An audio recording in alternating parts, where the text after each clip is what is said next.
বন্ধুরা, আজকে আমরা এসেছি রূপসী ম্যানগ্রোভ। এটা সাতক্ষীরা জেলায় দেভাটা থানায় অবস্থিত। চারিদিকে শুধু গাছ আর গাছ, বিভিন্ন প্রজাতির গাছ। এই যে এটা দেখতে পাচ্ছেন, এটা হলো বাইন গাছ, সকলের পরিচিত। এটা অনেক বড় জায়গা নিয়ে এটা তৈরি করা হয়েছে। মাঝখান দিয়ে এমন ছোট ছোট রাস্তা বানানো হয়েছে, যেটা দিয়ে এই পার্কের বিভিন্ন জায়গায় যাওয়া যায়। এবং এখানে একটি অনেক বড় নদী আছে, তো কোনো নিশানি, যেটা এপারে বাংলাদেশ এবং অপর পারে ইন্ডিয়া। এটা ছোট্ট একটি খেলার জায়গা। এখানে যারা দর্শনার্থী আসে, তাদের ছোট ছোট ছেলে মেয়ে যারা আছে, তারা এখানে খেলা করে।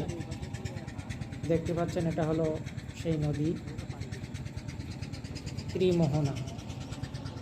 এখানে তিনটা নদীর মুখ, এখানে তিনটা নদী একসাথে এসে গিয়ে ধারমান কাবে ঢাইছি, এই জন্যই তো সমস্যা।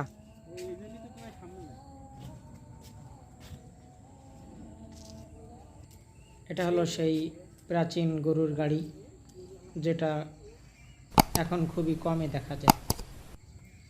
এই যে দেখতে পাচ্ছেন, এটা হলো গাছ দিয়ে লাভ আঁকানো, এবং এই ছোট্ট রাস্তা দিয়ে সামনে একটি গোলাকার একটা ঘর আছে, যেখানে বসে আড্ডা দেওয়া যায় এবং প্রাকৃতিক বাতাস সেটি এখানে বসে গ্রহণ করা যায়।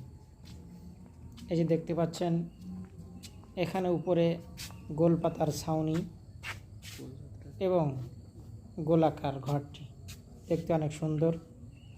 এখান থেকে পার্কের সব দিকে দেখা যায়, ওপাশে নদী, এপাশে রাস্তা, এপাশে গাছপালা।